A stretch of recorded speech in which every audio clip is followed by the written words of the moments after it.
Today on NewsTeam Boulder, CUPD continues to investigate an attempted robbery outside of the Bear Creek Apartments. We'll get the latest from them. How you can protect yourself from poor air quality. And what are the Buffs doing to prepare for a football season? Do we finally have a quarterback?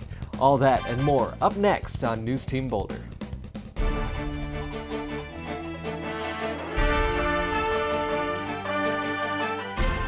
From the Roser Atlas Center and the College of Media, Communication, and Information, this is NewsTeam Boulder.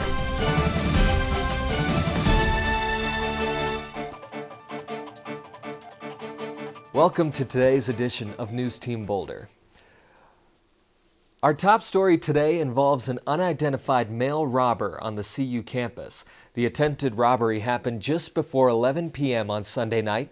The victim is a CU student who sat outside of the number 2 Bear Creek apartment when a bicycle rode up, slipped off his bandana, and demanded money. The victim left immediately and saw the culprit ride northbound towards Baseline Road. At this point, we're still tracking down leads and sharing information with other law enforcement agencies and talking to witnesses or potential witnesses to see what we can determine, but no arrests have been made yet. There's no surveillance available to help detect the robber, but we do know that the suspect is a white male in his late 20s, standing at about 5 feet 10 inches and weighing around 140 pounds. Judge Amy Coney Barrett's confirmation hearings kicked off on Monday with what the New York Times calls a deeply divided Senate Judiciary Committee. Barrett is President Trump's nomination to fill Ruth Bader Ginsburg's open Supreme Court seat. The president and Senate Majority Leader Mitch McConnell both say they'd like to fill that seat before the election on November 3rd. But Democrats say the Republicans are going back on their rule when they refused to fill an open Supreme Court seat in the last year of Barack Obama's presidency. Today, the hearings focused on Barrett's views on the Affordable Care Act, or Obamacare, and Roe v. Wade. Now, Barrett was critical of the court's previous decision upholding Obamacare. Also, in 2006, Barrett, who was a law professor at the time, signed an advertisement against Roe v. Wade. The ad called the decision barbaric and a raw exercise of judicial power. Despite the controversy, Republicans say they have the votes to confirm Judge Barrett to the Supreme Court after 4 days of hearings. But Democrats want whoever wins the election on November 3rd to decide the new Supreme Court justice. While the Supreme Court justice won't be on the ballot on the 3rd, in Colorado, voters will be able to vote for the president and one of their senators. Registered voters should be getting their ballots by this Friday. Every active voter will get a ballot in Colorado. The state is 100% vote by mail, so keep your eyes peeled and don't forget you have until Election Day on November 3rd to return the envelopes or drop them off in a ballot box. Moving on to the coronavirus now. Today, the Boulder County Health Department updated the health order that limits social gatherings to 2 people aged 18 to 22. Now, gatherings of up to 6 people in that age group are allowed as long as they maintain physical distancing and they wear masks. Boulder County Public Health says they plan to reevaluate that health order and the gathering limits every Tuesday. Tomorrow, CU will resume in-person and hybrid classes. This comes as the coronavirus dashboard shows just 6 new cases at CU yesterday. 11 students are being isolated on campus, and CU did 942 monitoring tests yesterday. Over the past 2 weeks, there hasn't been a single day with double-digit positive cases at CU. The chancellor says that's because the public health order has caused students to change their behavior. Johnson & Johnson, overnight the drug maker has put their coronavirus vaccine on hold. The company said they paused the trial because of a, quote, unexpected illness in a study participant. Johnson & Johnson says these types of pauses are common in large-scale studies. Last month, AstraZeneca, another drug maker, also paused their coronavirus vaccine trial because they saw an unexplained illness in a study participant. These trials and pauses may raise questions about whether the vaccine that's available to consumers is actually safe. NewsTeam's Reed Radenchonsky explains how a vaccine can actually be approved. The FDA has fast-tracked 2 COVID-19 vaccines in order to fight against the virus. Many do not know what that process entails. Normally, a vaccine will have to go through 3 stages in order to be approved. All stages involve increasingly larger clinical trials. The 3rd stage involves thousands of people and can take up to 15 years to make sure the vaccine is safe and effective. Fast tracking skips the 3rd stage so it can be manufactured and widely distributed as soon as possible. They still have to ensure the vaccine is safe before it is approved. Neutralizing antibodies are a good way to show that the vaccine is indeed safe and fighting effectively against the virus. That is what we are hoping to find with the new vaccine. People are dying at an alarming rate due to COVID-19. The vaccine will help those who are infected and everyone from future infections. Once herd immunity sets in, we can eradicate the virus completely. President Trump calls the coronavirus vaccine Operation Warp Speed. But coming up, if you were looking out your window over the weekend, you might have thought the winds were also moving at warp speed. Plus, are wildfires really bad for the environment, or should we just let them burn? Stay with us. Colorado is a wonderful state. We have sweeping plains, lively cities, and the Rocky Mountains. We also have the flu. Flu can be serious. Last year, nearly 5,000 Coloradoans were hospitalized with flu. That's the population of Breckenridge. The flu vaccine can keep you at work, in school, and out of the hospital. Flu vaccines save lives. Do yourself, your community, and all Coloradoans a favor and keep enjoying wonderful Colorado. Get your flu vaccine today.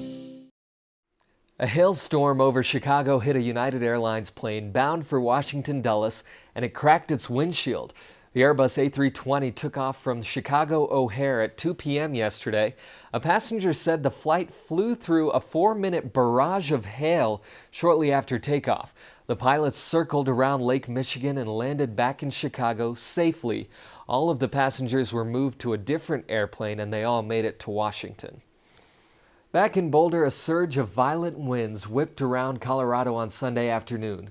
The winds sustained speeds of over 40 miles per hour, with gusts all the way up to almost 60, recorded near Denver International Airport. There is damage all across the hill because of these high speeds, but the good news is that the ferocious winds unveiled a clear blue sky. This is the first time in October that Colorado has a ranking of good on the Air Quality Index. The bad news is the winds will continue to elevate the fire danger here. News Team's Chloe Henson is in the field with more information on air quality in Boulder. Thanks, Vinay. I'm here at Station 3 of the Boulder Fire Department. The Boulder air quality today is coming in good at a 44 AQI, but this has not always been the case. Over the past couple weeks, Boulder's air quality hasn't been as good. The AQIs were 110 and 120 on October 7th and October 8th, according to the EPA. One CU student fell victim to the poor air quality after already having COVID-19 recently. Liam Haney, a sophomore at the University of Colorado, visited the emergency room on Sunday with breathing problems related to his asthma condition. We caught up with him recently. The smoke and the drastic temperature changes that's been happening at night really affect my asthma and my lungs. Just yesterday, I had to go to the emergency room because I woke up in the morning, was wheezing extremely badly, had chest pain. It was not great. According to the Boulder, Colorado government website, reports are coming to light that show poor air quality and pollutants from wildfires can worsen symptoms of COVID-19 in positive cases. Right now, the wild horse fire located near Fort Carson, Colorado is only 10% contained. So stay healthy out there, Boulder, and remember to keep away from any pollutants in the air. Back to you, Vinay. Widespread wildfires within the state are affecting everything from air quality to climate patterns. But are there benefits to these blazes? News Team's Courtney Aitken consulted with some experts to find out more. This fire season is one of the longest yet. Fire seasons are extending more and more into late November, beginning of December. And this has been a trend that's been happening now for the last 7-10 years. One of the culprits is climate change. In fact, the Centennial State is warmer and drier than ever. Although we're well into the fall season, Much of the state of Colorado, including Boulder, is still under a red flag warning. This means that conditions in these pink areas are hot, dry, and windy. This, in the words of experts, is kind of a recipe for disaster in these areas. CU's Jeff Ryder explains that environmental damage from fires can damage an ecosystem's effectiveness as a watershed. It's almost like you've coated it in Teflon and the water hits and it just runs straight off. What he means is this. Now you have your wildfire, and then what happens is no longer does that water get trapped by the canopy or absorbed by that, the pine needles and the leaves and that organic layer. And so you have this huge, runoff that just flushes down off the watershed. But the aftermath of wildfires isn't always disastrous. Both Ryder and Elliott talked about being pleasantly surprised by the aftermath of the Yellowstone fires of 1988. After the fire, it was so hot, it was so dangerous, you wouldn't believe. I never thought that forest would come back. If you look at it now, it's really come back beautifully. So they've learned a lot of lessons on the ecological side of how fires work and why they're necessary. Though necessary, wildfires continue to challenge and surprise us. The one thing that's hard studying wildfires is they are natural events. They've been part of the landscape and changing the landscape. They've been part of the ecology for forever. And each fire and each watershed is a little bit different. And this season is no exception. Until our state cools down, keep your chin up and your mask on. Courtney Aitken, CU Boulder. Up next, we'll hear from an air quality expert about ways to protect yourself from all the smoke. Stay tuned.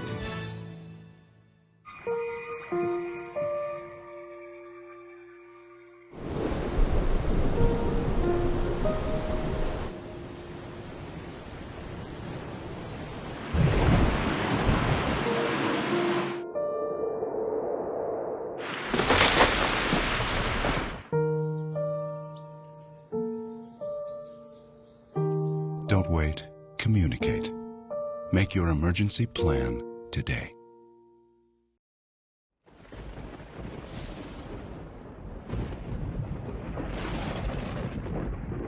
Hello and welcome back to Weather with NewsTeam Boulder. We have an exciting guest joining us on the show later today to help us stay safe during this historic fire season. Coming up, we have some favorable conditions in Boulder this week, but first we have to take a look at these fires that continue to rage across the state. This is the Wild Horse Fire, just south of Colorado Springs. It is reported that it is only at 10% containment, and the National Weather Service has issued a critical fire danger warning due to the high winds in Boulder. They reached 50 miles per hour over the weekend, and here's a look at some of the damage it caused with branches down in the sidewalks, and there have also been reports of some fences that have been broken down from these high winds. Although these winds are also bringing in some positive weather qualities, including our weather forecast today. We've got a high of 77 with mostly sun. It'll cool down to a low of 52, but it's good news for this winds because it's significantly improved our air quality. We're sitting at a 4 today, which is good for our air quality, and as you can see, it's also continuing across the states. We've got lots of green, which is a great sign, but we'll continue to monitor that as the fires continue to burn. Nationally, we have some pockets of air quality, the poor air quality that we should still be concerned about down here in the south, also spanning out to the west coast where some bigger wildfires are burning. But overall, we're looking pretty good. Now moving out to our national weather forecast, as you can see, we've got a monster of a cold front here, starting up in Canada all the way down to the Gulf of Mexico. Down here, we've got a high pressure front close to Louisiana off the coast, so we will continue to monitor this cold front as it moves eastward to see what happens with this high pressure center. Moving westward to Colorado, we're also sitting in a high pressure center, which is why we've been having our clear skies and our good weather. But up here in the northwest or North Pacific, we're seeing some precipitation, so we will monitor that to see if it travels down to Colorado and impacts our forecasts. Looking ahead at Colorado's temperatures for the week, it's heating up some out here in the east. We've got some temperatures in the high to mid 80s and cooler temperatures in the elevations. Thursday, it'll cool down across the state. As you can see, we'll have 50s out here east and over in this Denver area, but still cooler in the higher elevation areas. On Friday, it'll start heating up a little bit more. We've got mostly 60s and some mid-50s across the board. And finally, on Saturday, it'll heat up again for the weekend with temperatures in the high 70s, but still staying cool at elevation.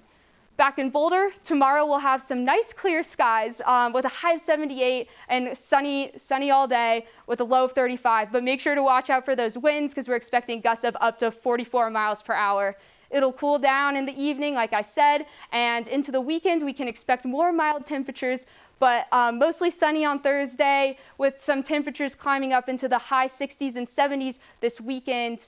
But that's all you need to know about weather this week. Now we'll be joined by CU air quality expert Dr. Colleen Reed, who will tell us how we can stay safe with the air quality from these fires.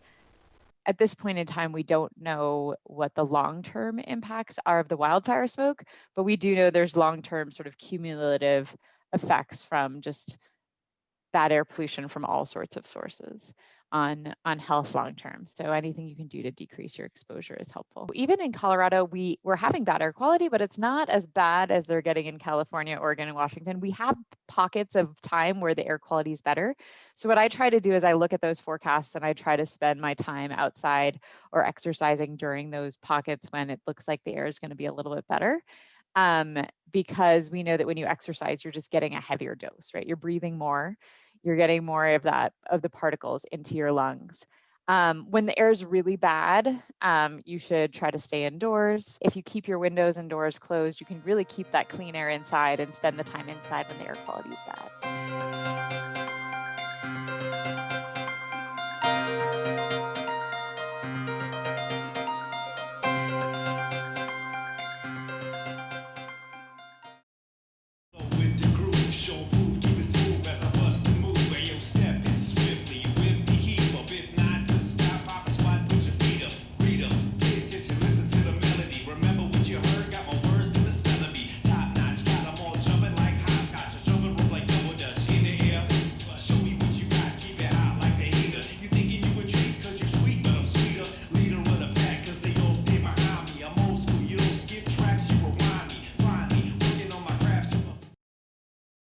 For the first time in a decade, the Los Angeles Lakers are the NBA champions.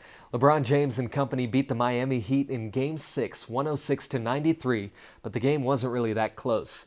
The win gives LeBron his fourth NBA championship on his third team. The Lakers superstars Dwight Howard and Anthony Davis's first championships were this one, and the Lakers' 17th title in franchise history, tying them with their rivals, the Boston Celtics, for the most in NBA history. The finals win is also the first championship for the Lakers since their legend Kobe Bryant passed away in January. His wife, Vanessa Bryant, congratulated the Lakers in an Instagram story on Sunday. She wrote, quote, "Congratulations, Uncle P," that's Lakers GM Rob Pelinka. "Kobe was right, RP. Stay the course, block out the noise. Wish Kobe and Gigi, who's their late daughter, were here to see this." Kobe Bryant and their daughter Gianna Bryant died in a helicopter accident in January. They were on their way to a basketball tournament. Moving closer to campus with CU sports, the football team finally got the go-ahead from Boulder County and the university to start full practices. Coach Carl Durrell and his team had their first practice on Friday. Durrell says he likes the team's energy, but the practices weren't perfect. Meanwhile, the offense is looking for a new quarterback after Steven Montez graduated. The quarterback's coach, Danny Langsdorf, says Sam Neuer and Tyler Lytle are the two frontrunners for the job. Now, it's important to note that before each practice, every player is being tested for the coronavirus, a process Durrell says takes about 2 hours every morning. And the team will be isolating in a hotel close to the practice field for 2 weeks. And if you're still missing your fill of live sports, you can sign up for the second round of intramurals through the CU Recreation Center. Students with 12 or more credit hours receive a membership as part of their tuition bill. This semester, the intramural pass is only $10, including a membership, and it has a wide variety of sports such as archery, badminton, ping pong, and even cornhole. Registration lasts until tomorrow, Wednesday, October 14th. That's great news for intramural basketball, soccer, and cornhole players. That'll do it for us here at NewsTeam Boulder. I'm Vinay Simlot. Have a great day. Enjoy the beautiful smoke-free day while it lasts.